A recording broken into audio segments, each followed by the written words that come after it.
So hello नमस्कार दोस्तों, हम सीटेट 2025 के लिए प्रिपेयर कर रहे हैं। तो अभी पेपर और दिसंबर जो लास्ट पेपर हुआ था 2024 में, वो वाला ये क्वेश्चन पेपर है।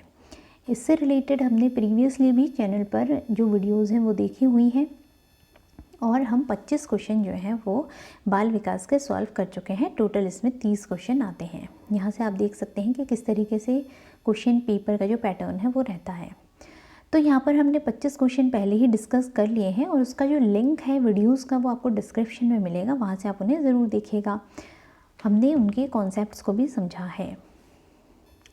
सो आज की जो वीडियो है उसमें हम 26 क्वेश्चन से क्वेश्चन सॉल्व करने वाले हैं।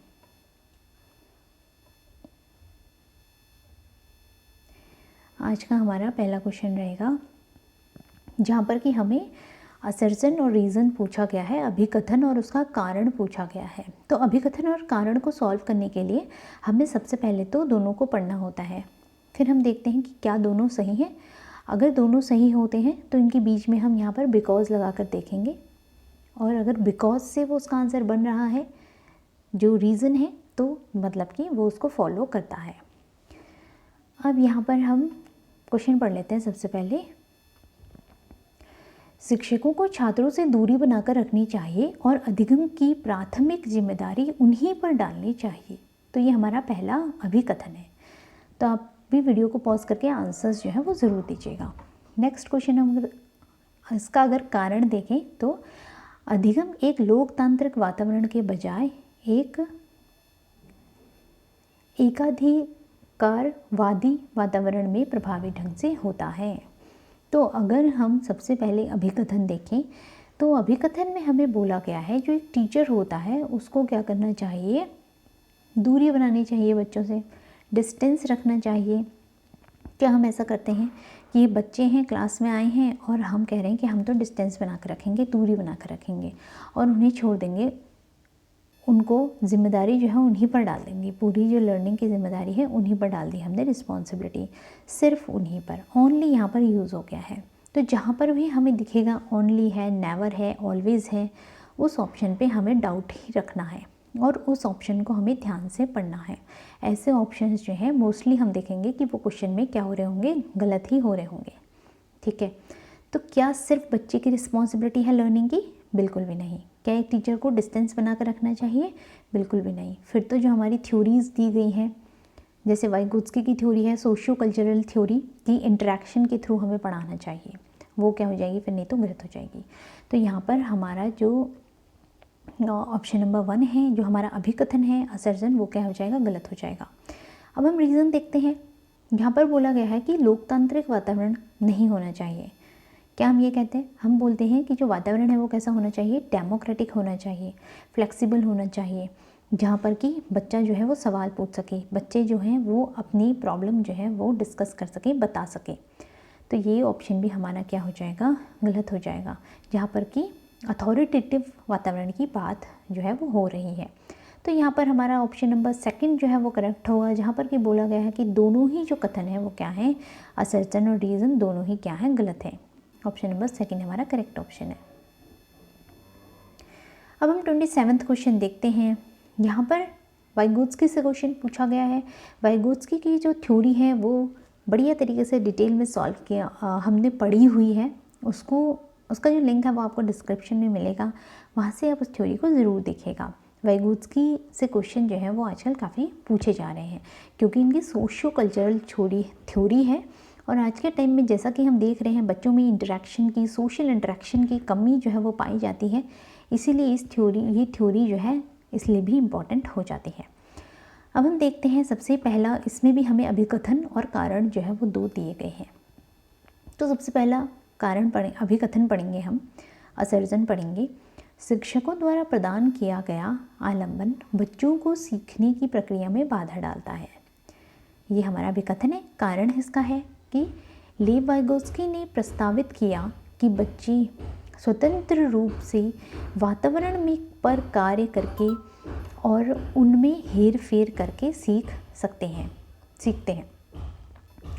तो अगर हम देखें स्कैफोल्डिंग के बारे में, स्कैफोल्डिंग हमने पढ़ा था, थ्योरी में भी हमने पढ़ा था कि जो स्कैफोल्डिंग होती है, स्कैफोल्डिंग से क्वेश्चन जो है वो पूछा ही जाता है। स्कैफोल्डिंग जो है लेव वाइगोत्स्की की थ्योरी का इम्पॉर्टेंट जो है एक कॉन्सेप्ट है। तो स्कैफोल्डिंग क्या होता है? जब हम किसी को टेम्पररी जो हेल्प होती है एक प्रोवाइड कराते हैं।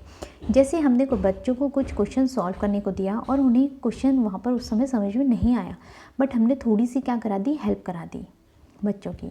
तो वो क्या है, हम कुछ देर के लिए हेल्प उन्हें दे रहे हैं। ऐसा नहीं है कि पूरा ही हमने सॉल्व करके दे दिया।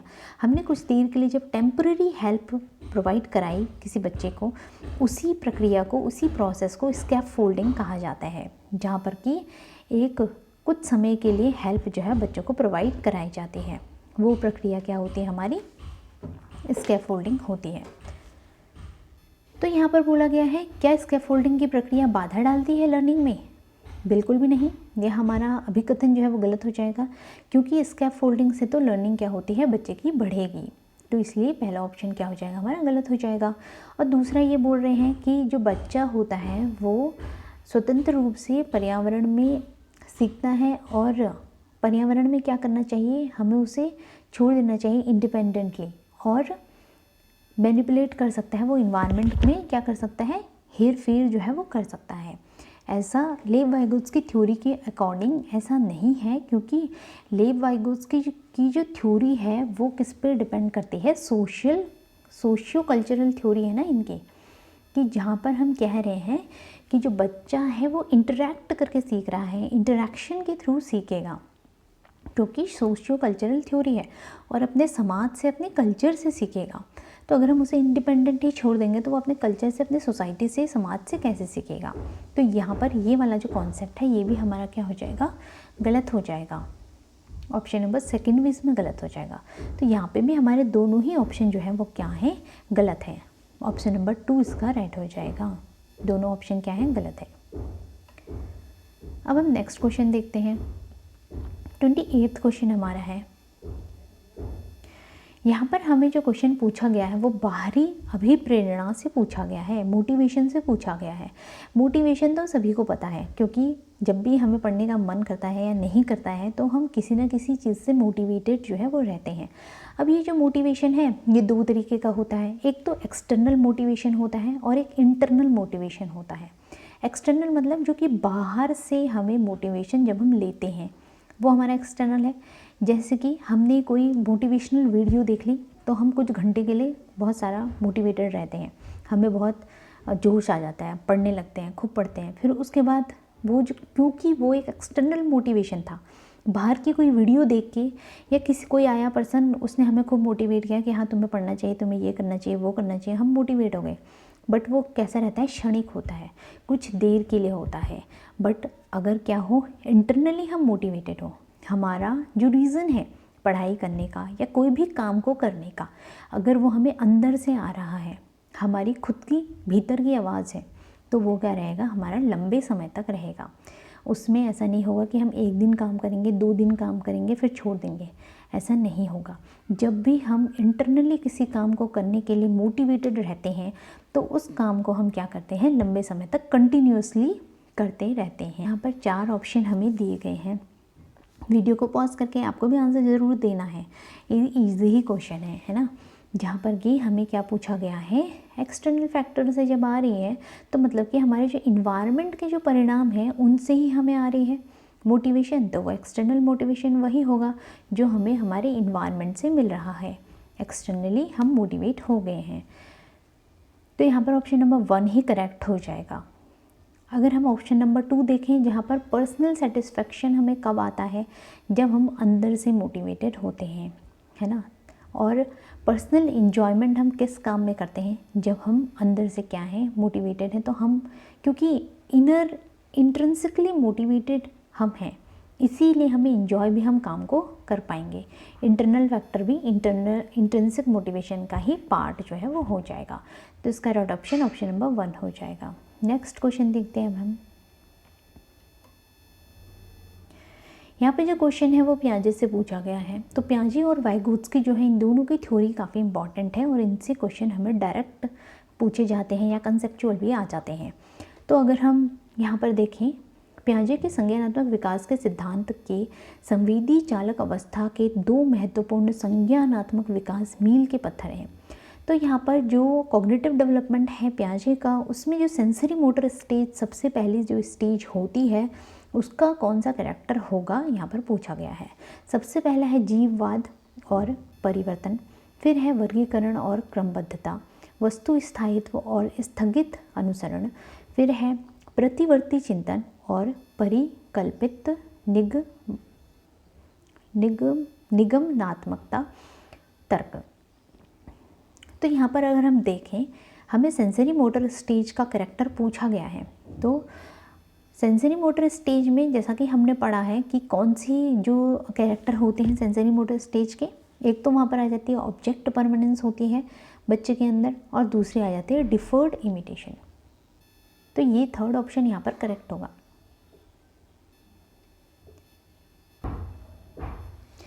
जो ऑब्जेक्ट परमानेंस होता है उसका मीनिंग है कि बच्चा जो है कोई ऑब्जेक्ट अगर देख रहा है तो कुछ जो 18 महीने होते हैं उसके बाद बच्चे के अंदर ये डेवलप हो जाता है कि ये जो ऑब्जेक्ट है वो एग्जिस्ट करता है। अगर बच्चे के सामने नहीं है तो भी वो क्या है, अस्तित्व में है।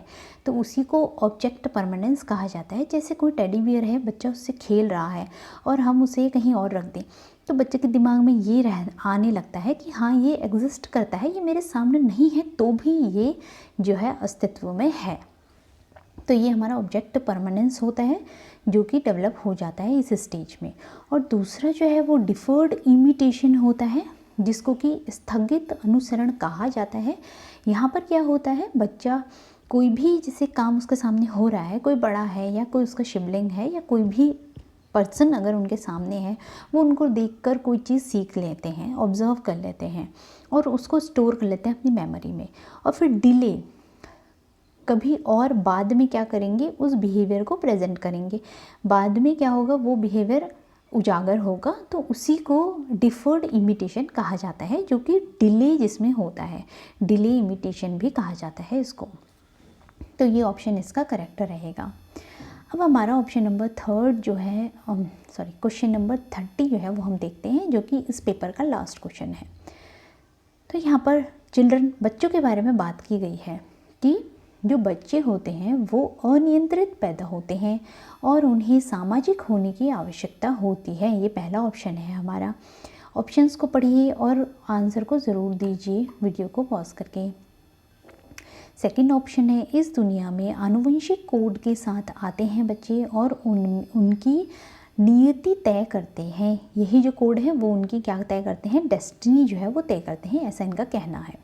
थर्ड ऑप्शन है, बच्चे उस सामाजिक सांस्कृतिक संदर्भ से बहुत प्रभावित होते हैं जिसमें वे बड़े होते हैं। थर्ड ऑप्शन ये रहेगा। फोर्थ ऑप्शन हमारा है, इस संसार में बच्चे आते हैं खाली स्लेट या कोरी पट्टी के रूप में। तो ये 4 ऑप्शन है यहाँ पर। अगर हम देखें 4 ऑप्शन में से सबसे पहला ऑप्शन जहाँ पर बोला गया है कि जो बच्चे हैं वो अनियंत्रित पैदा होते हैं और उन्हें सोशलाइज बनाने की हमें ज़रूरत होती है। तो सोशलाइज बनाना है वो बात तो ठीक है, लेकिन ऐसा नहीं है कि वो अनियंत्रित पैदा हो रहे हैं। तो पहला ऑप्शन क्या हो जाएगा, गलत हो जाएगा। देन नेक्स्ट हमारा है कि जो जेनेटिक कोड्स हैं वही क्या डेस्टिनी हमारी डिसाइड करती है, कि जो भी जीन्स हम अपने पेरेंट्स से ले आए हैं, जेनेटिक कैरेक्टर्स हम अपने पेरेंट्स से मिल गए हैं हमें, क्या वही हमारी डेस्टिनी है? बिल्कुल भी नहीं, ऐसा तो नहीं है। हम अगर कोई किसी लॉयर का बेटा है तो ज़रूरी नहीं है ना कि वो लॉयर ही बनेगा, और जीन्स में भी ऐसा कुछ नहीं आता है कि वो वही बन जाएगा। तो सिर्फ जेनेटिक कोड जो है वो हमारी डेस्टिनी तय जो है वो नहीं कर सकते हैं। तो सेकंड ऑप्शन भी क्या हो जाएगा हमारा, गलत हो जाएगा। नेक्स्ट अगर हम देखें, जो हम बच्चे जो हैं वो इन्फ्लुएंस होते हैं अपने सोशियो कल्चरल कॉन्टेक्स्ट से, और जिसमें हम ग्रो कर रहे हैं उस सोशल इन्वायरमेंट से हम क्या करते हैं, इन्फ्लुएंस होते हैं। ऑब्वियस सी बात है, अगर हम भारत में पैदा हुए हैं और भारत में भी हम अगर उत्तर भारत में पैदा हुए हैं तो हम हिंदी बोलेंगे, हमारी मातृभाषा जो है वो क्या हो जाएगी, हिंदी होगी। या अदर लैंग्वेजेस भी हैं नॉर्थ में भी, जो अदर स्टेट्स हैं वहाँ पर भी, तो जिसकी जो मातृभाषा है वो उसी में बोलेगा। उसके अलावा अगर जैसा उसे इन्वायरमेंट मिल रहा है, अगर इंग्लिश बोलने का इन्वायरमेंट मिल रहा है या तमिल बोलने का एनवायरनमेंट मिल रहा है तो वो क्या करेगा, वही लैंग्वेज सीखेगा और उसी तरीके का कल्चर जो है उसका होगा, वो उसी से क्या होगा, इन्फ्लुएंस होगा। तो ऑप्शन नंबर 3 यहाँ पर क्या है हमारा, बिल्कुल सही है। ऑप्शन नंबर 4 अगर हम देखें तो ये जो स्टेटमेंट है कि बच्चे जो है वो टेबुलर रासा होते हैं, ब्लैंक स्लेट की तरह होते हैं, आते हैं इस दुनिया में, ये जो स्टेटमेंट है ये किसने दी थी, जॉन लॉक ने दी थी। जॉन लॉक ने बोला था कि बच्चे जो हैं वो कोरी स्लेट की तरह होते हैं, हम उन पर कुछ भी लिख सकते हैं, हम उनको कुछ भी सिखा सकते हैं। सो ये हमारे आज के 5 क्वेश्चन थे और हमारा जो ये क्वेश्चन पेपर है ये कंप्लीट हो चुका है। अब हम नेक्स्ट वीडियो में हम जो हमारा पेपर 2 है बाल विकास का और भी जो क्वेश्चन पेपर्स हैं पेपर 1 के भी पेपर 2 के भी, दोनों को ही हम सॉल्व करेंगे। सो अगर आपको वीडियो हेल्पफुल लगे तो अपने फ्रेंड्स के साथ शेयर ज़रूर कीजिएगा और चैनल सब्सक्राइब नहीं किया है तो सब्सक्राइब भी कर लीजिए और लाइक ज़रूर कीजिएगा। Thank you for watching.